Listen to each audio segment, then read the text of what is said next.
రేవంత్ రెడ్డి ఒక పిలుపునిచ్చారు కదా సార్, తెలుగువాడు సుదర్శన్ రెడ్డి కాబట్టి పార్టీలకు అతీతంగా అందరూ సపోర్ట్ చేయండి, గెలిపించండి అని చెప్పేసి 60 ఓట్లు పడాలి సుదర్శన్ రెడ్డికి అని చెప్పి ఆయన పిలుపునిచ్చారు. దాని మీద కిషన్ రెడ్డి రెస్పాండ్ అయ్యారు సార్. గతంలో మీరు మద్దతు ఇచ్చారా తెలుగువాడికి? వెంకయ్య నాయుడు పోటీలో ఉన్నప్పుడు మీరు మద్దతు ఇచ్చారా? బాలయోగి పోటీలో ఉన్నప్పుడు మీరు మద్దతు ఇచ్చారా అని క్వశ్చన్ చేస్తూ ఉన్నారు. సార్, తెలుగు వ్యక్తి పోటీలో ఉంటే పార్టీలకు అతీతంగా అందరూ మద్దతు ఇచ్చి గెలిపించాలా, లేకపోతే ఇది రాజకీయంగానే చూడాలంటారా? కిషన్ రెడ్డి అడుగుతున్న ప్రశ్న కరెక్టేనా? కిషన్ రెడ్డి అడుగుతున్నది కరెక్టే, కానీ కిషన్ రెడ్డికి కూడా ఒక ప్రశ్న ఏంటంటే, మరి బీజేపీ తమిళనాడులో దీన్ని ఇలాగే మాట్లాడుతున్నారు కదా, తమిళ్ కనుక ఓటేయాలని అక్కడ అంటున్నారు కదా. సమస్య ఎక్కడ వస్తుంది? వైస్ ప్రెసిడెంట్ ఎలక్షన్ ఇది ఆల్సో ఏ పొలిటికల్ కాంటెస్ట్, దాంట్లో ఏం డిస్ప్యూట్ లేదు. మల్లికార్జున్ ఖర్గే చెప్పాడు ఇది ఐడియాలజికల్ కంటెస్ట్ అంట, పొలిటికల్ కూడా కాదు. ఇది ఆర్ఎస్ఎస్ ఐడియాలజీలో పుట్టి పెరిగిన సిపి రాధాకృష్ణన్పై మా ఐడియాలజికల్ ఫైట్ అంటున్నాడు. సో అందువల్ల మా కిషన్ రెడ్డి ఆ యాంగిల్లో చూస్తే కరెక్ట్. ఎందుకంటే ఇది ఐడియాలజికల్ ఫైట్ అయినప్పుడు ప్రాంతీయ భాషాపరమైన అంశాలు ముందుకు రావు. స్టాలిన్ కూడా అదే అన్నాడు, it is not a fight for language, it is a fight political అని. సో అందువల్ల పొలిటికల్ కంటే ముమ్మాటికి ఇది రాజకీయ పోరాటమే, అందులో అనుమానమే లేదు. కానీ రాజకీయ పోరాటమే అయినప్పుడు మీరు 2 ప్రశ్నలు బీజేపీకి వస్తాయి. తమిళనాడులో దీన్ని మీరు రాజకీయ పోరాటంగా ఎందుకు చూడడం లేదు? అక్కడ తమిళ భాష, సంస్కృతి, తమిళ బిడ్డ అనే రాజకీయం ఎందుకు చేస్తున్నారు? ఇప్పుడు మీరు రాజకీయం అంటూ చేస్తే ఒకటే ఉండాలి, ఎక్కడైనా ప్రిన్సిపల్ అనేది సేమ్ ఉండాలి కదా. నిజమే, ఇది రాజకీయ పోటీ కాదు. సో ఇది ప్రాంతము భాష పోటీ కాదు, ఇది రాజకీయ పోటీ. మనం మహాభారతంలో కౌరవ పాండవులకు పరీక్ష పెట్టినప్పుడు కర్ణుని అర్హత లేదు, నువ్వు సూతపుత్రునివి అని ద్రోణాచార్యుడు అన్నప్పుడు దుర్యోధనుడు ప్రశ్నిస్తాడు, ఇది కుల పరీక్షనా లేదా ఇది నీకున్న బలాన్ని పరీక్షించడమా? అప్పుడు భీష్ముడు ఒక క్లారిఫికేషన్ ఇస్తాడు, దుర్యోధన నీవన్నట్లు ఇది ఖచ్చితంగా క్షాత్ర పరీక్ష, ఇది కుల పరీక్ష కాదు. క్షాత్రమున్న ప్రతివాడు క్షత్రియుడే, కానీ రాజ్యమున్నవాడే రాజు. అలాంటి రాజులకు మాత్రమే కురురాజ్య పరిషత్ పోటీలో అర్హుడు అని భీష్ముడు ఒక గొప్ప వివరణ ఇస్తాడు. సో దుర్యోధనుడు అడుగుతాడు, ఇది కుల పరీక్షనా క్షాత్ర పరీక్షనా అని. ఎందుకంటే సూతకుమారుడు గనక మీరు కర్ణుడిని పోటీకి అనర్హుడు అంటున్నాడు, మరి ఇది కుల పరీక్ష అవుతుంది కదా అని అడిగితే కుల పరీక్ష కాదు అని దుర్యోధనుతో ఏకీభవిస్తూ భీష్ముడు అంటాడు, ఇది ముమ్మాటికి నువ్వు అన్నట్లు క్షత్ర పరీక్ష ఏ దుర్యోధన, కానీ రాజ్యమున్నవాడే రాజు అవుతాడు. ఇది అలాంటి రాజులు మాత్రమే కురురాజ్య పరిషత్ పోటీలో పాల్గొంటాడంటాడు. అప్పుడు దుర్యోధనుడు అంగరాజ్యానికి కర్ణుని పట్టాభిషిక్తుని చేసి ఇప్పుడు చెప్పండి అంటాడు. సో అందువల్ల ఇక్కడ కూడా ఒకటే క్వశ్చన్, మీరు ముమ్మాటికి ఇది ప్రాంతము భాష పోటీ కాదు, అనుమానమే లేదు, ఇది ముమ్మాటికి రాజకీయ పోటీయే. కానీ అది భారతీయ జనతా పార్టీ తమిళనాడులో కూడా అలాగే అంటే కిషన్ రెడ్డి తెలంగాణలో అంటే కరెక్ట్. కానీ తమిళనాడులో డిఎంకేని ఏం టార్గెట్ చేస్తున్నారు? తమిళ బిడ్డకు ఓటేయరా? మీకు తమిళ భాషా సంస్కృతి మీద ప్రేమ లేదా? తమిళ బిడ్డ అత్యున్నత దేశ పదవికి వస్తుంటే మీరు సపోర్ట్ చేయరా అని డిఎంకేని అడుగుతున్నారు, ఇతర తమిళ ప్రాంతీయ పార్టీ అడుగుతున్నారు. అందులో భాగంగా ఎండిఎంకే సిపి రాధాకృష్ణన్ పట్ల పాజిటివ్గా కూడా స్పందించింది. మరి ఇప్పుడు ఎక్కడ రాజకీయం అయిపోయింది? కిషన్ రెడ్డికో రాజకీయం, బీజేపీలో తమిళనాడు అధ్యక్షునికి ఇంకో రాజకీయం ఉంటుందా? భారతీయ జనతా పార్టీ జాతీయ పార్టీ కదా. మీరు స్టాండ్ తీసుకుంటే ఇది లాంగ్వేజ్ అండ్ రీజన్తో సంబంధం లేదు, ఇది ముమ్మాటికి పొలిటికల్ కాంటెస్ట్ అని తీసుకుంటే అదే తీసుకోండి. మీరు విచిత్రం ఏంటంటే స్టాలినోమా అక్కడ ఇది భాషతో సంబంధం లేదు, ప్రాంతంతో సంబంధం లేదు, ఇది రాజకీయ పోటీ అంటాడు. తమిళనాడులో స్టాలిన్ అనేది తెలంగాణలో కిషన్ రెడ్డి అంటాడు, తెలంగాణలో రేవంత్ రెడ్డి అనేది తమిళనాడులో బీజేపీ అంటుంది. ఇది ఒక విచిత్రమైనది. అంటే ఎలా రాజకీయ పార్టీలు ఉంటాయో చూడండి.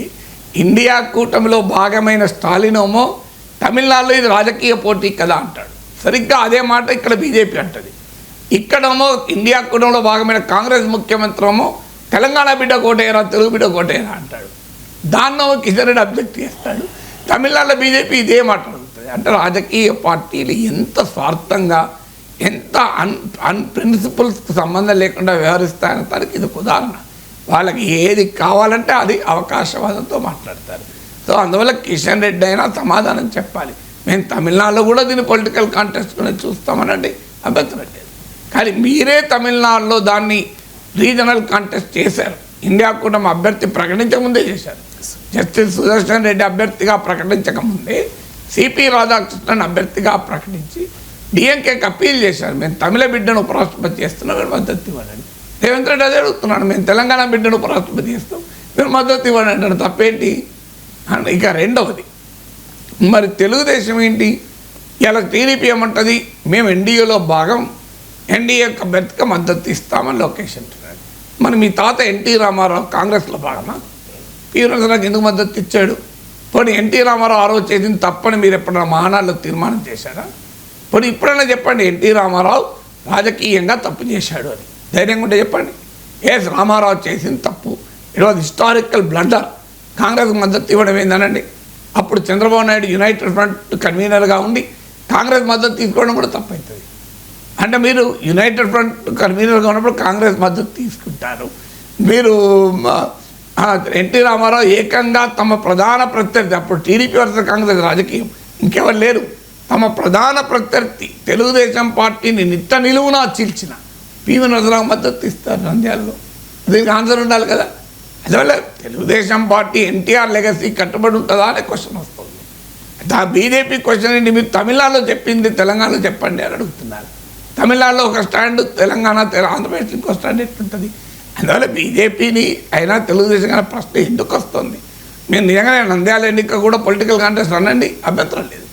ఎందుకు జగన్మోహన్ రెడ్డి ముఖ్యమంత్రిగా ఉన్నప్పుడు, వైసీపీ అధికారంలో ఉన్నప్పుడు ఉప ఎన్నికలు వస్తే ఆ కుటుంబ సభ్యులే పోటీ చేస్తే సానుభూతితో తెలుగుదేశం పోటీ నుంచి వైదొలగలేదా? బీజేపీ పోటీ చేసింది కానీ టీడీపీ పోటీ చేయలేదు. మరి ఎందుకు చేయలేదు టీడీపీ పోటీ? అది పొలిటికల్ కాంటెస్ట్ కాదా? మీరు రాయలసీమలో ఒక సీట్లో ఉప ఎన్నిక జరిగింది, మరి అది అప్పుడు టీడీపీ పోటీ చేయలేదు కదా, సానుభూతి అన్న పేరిట పోటీ చేయలేదు కదా, మరి అప్పుడు పొలిటికల్ కాంటెస్ట్ కాదా? స్టాండ్ ఒక్కటే ఉంటే అభ్యంతరం లేదు. స్టాండ్ భిన్నంగా మారినప్పుడే నాలంటోడు ఒకడు ఉంటాడు, చరిత్ర అంతా గుర్తుపెట్టుకొని అడిగేవాడు. సో ప్రజలకు మెమరీ షార్ట్ లీవ్డ్ అని వీళ్ళ నమ్మకం. కానీ ప్రజలకు అందరికీ షార్ట్ లీవ్డ్ మెమరీ ఉండదు. ఒకవేళ ఉన్నా మాలాంటోడికి లాంగ్ మెమరీ ఉన్నాడు కదా, దాన్ని అన్ని తీసి ఏకి ఇంకో భయ మీరు ఎందుకు ఇట్లా చేసిందని అడుగుతాను కదా. ఇప్పుడు మీరు చెప్పిన విద్య, నీవు చెప్పిన విద్య ఏ నీరదాక్ష అని అడుగుతున్నారు ఎవరు? ఇదే బీఆర్ఎస్ ఏమన్నది, తెలంగాణ కోసం గొంగలి పురుగునైనా ముద్దు పెట్టుకుంటాం, కుష్ఠరోగినైనా కౌగలించుకుంటామన్నారు. ఇప్పుడు ఏమంటున్నాడు కేటీఆర్, థర్డ్ రేట్ సీఎం ప్రతిపాదిస్తే మేము సపోర్ట్ చేస్తామా? థర్డ్ రేట్ పార్టీ కాంగ్రెస్ ప్రతిపాదిస్తే సపోర్ట్ చేస్తామా? ఇదే మనం మరి యశ్వంత్ సిన్హా సపోర్ట్ చేసినప్పుడు ఎందుకంటే అప్పుడు కాంగ్రెస్ పార్టీ మద్దతు ఉన్న ఇండియా కూటమే కదా.